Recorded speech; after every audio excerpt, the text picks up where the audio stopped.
मित्रांनो, गेल्या दशकभरामध्ये भारताचं शेजारी राष्ट्र चीननं अफाट वेगानं क्रांती केली आहे. विशेष करून औद्योगिक क्षेत्रामध्ये त्यांची कामगिरी अगदी वाखाणण्याजोगी आहे. यामुळेच चीनला जगाचं ग्रोथ इंजिन म्हटलं जायचं. चीनच्या स्वस्त आणि टिकाऊ उत्पादनांसमोर कोणाचाच निभाव अगदी लागत नव्हता. अगदी अमेरिकेपासून युरोपपर्यंत चीनी उत्पादनांनी अगदी धुमाकूळ घातला होता. चीन कशाचीही निर्मिती करू शकतो अशीच धारणा जगाची बनली होती. मात्र या वेगाला आता ब्रेक लागत असल्याचे एका अहवालातनं समोर आले. जुलै महिन्यामध्ये चीनच्या अर्थव्यवस्थेची गती मंदावल्याची स्पष्ट चिन्ह दिसत आहेत. तर दुसरीकडे दर्जेदार भारतीय उत्पादनांची चीनला आता धास्ती वाटते. नॅशनल ब्युरो ऑफ स्टॅटिस्टिक्सनं जाहीर केलेल्या ताज्या आकडेवारीनुसार जुलैमध्ये औद्योगिक उत्पादनामध्ये वार्षिक 4.5% वाढ झाली आहे. उत्पादन हे नेहमीच वाढत असल्यानं ही वाढ वाईट वाटत नाही. परंतु जून महिन्याशी तुलना केल्यावरती समस्या स्पष्ट होते. जूनमध्ये औद्योगिक उत्पादनामध्ये 5.3% वाढ झाली होती.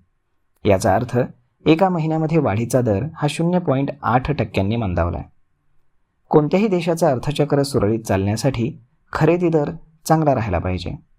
जुलैमध्ये चीनमधील किरकोळ विक्री म्हणजेच ग्राहकांची खरेदी केवळ 0.6% वाढली. जूनमधील वाढ ही 1% होती, तर बाजाराला 1.5% वाढीची अपेक्षा होती. म्हणजेच चीनी ग्राहक पूर्वीसारखे मुक्तपणे खर्च करत नाहीत हे यावरून आपल्याला दिसून येतं. विशेष म्हणजे अर्थव्यवस्थेला संजीवनी देण्यासाठी चीनी सरकारनं मोठं आर्थिक पॅकेज जाहीर केलं होतं.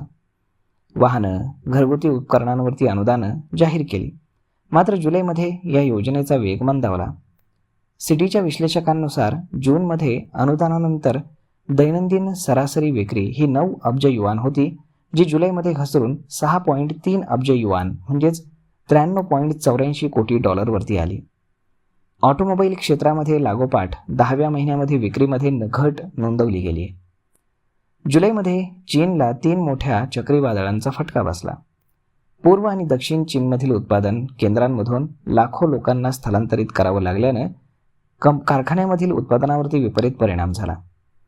चीनची अर्थव्यवस्था सध्या मंदावलेली देशांतर्गत मागणी आणि घसरत्या औद्योगिक वाढीचा सामना करत असून केवळ निर्यातीवरती अवलंबून राहणं एक चिंतेची बाब ठरत आहे. गेल्या काही वर्षामध्ये भारतानं उत्पादनामध्ये फार मोठी झेप घेतली. ॲपलसारख्या जागतिक कंपन्यांनी आपलं उत्पादन भारतामध्ये सुरू केले. जून 2026मध्ये भारतातील औद्योगिक उत्पादनामध्ये 7.3% वाढ झाली. मे महिन्यामध्ये ही वाढ 5.1% होती. एकाच महिन्यामध्ये औद्योगिक वाढीमध्ये झालेली ही लक्षणीय वाढ आहे. आणि सर्वात महत्त्वाचं म्हणजे भारताच्या अर्थव्यवस्थेमध्ये सर्वात मोठा वाटा असलेल्या उत्पादन क्षेत्रामध्ये जूनमध्ये 7.8% वाढ नोंदवली गेली. ऊर्जा आणि गॅस क्षेत्रामध्ये 10.6% वाढ झाली, तर खाणकाम क्षेत्रामध्ये 1% वाढ झाली. म्हणजेच याचा अर्थ असा होतो की भारतातील प्रत्येक क्षेत्र सध्या तेजीमध्ये आहे. तर भारतीय उत्पादनांची आता चीन सरकारला धास्ती वाटू लागली. गेल्या आठवड्यामध्ये भारतातनं आयात होणाऱ्या ऑप्टिकल फायबर केबलवरती चीनी सरकारनं 30% टॅक्स लावलाय. यावरती भारतीय उत्पादनं चीनी उत्पादनांहून सरस ठरत असल्याचं चित्र आपल्याला स्पष्ट होतं. तर मग मित्रांनो, अशा पद्धतीनं चीनच्या अर्थव्यवस्थेला मोठा धक्का बसल्याचं आपल्याला आकडेवारीवरनं दिसतंय.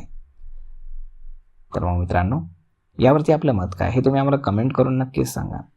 आणि जर हा व्हिडिओ तुम्हाला आवडला असेल तर आपल्या जवळच्या मित्रमंडळींसोबत देखील हा व्हिडिओ तुम्ही शेअर करायला विसरू नका. धन्यवाद.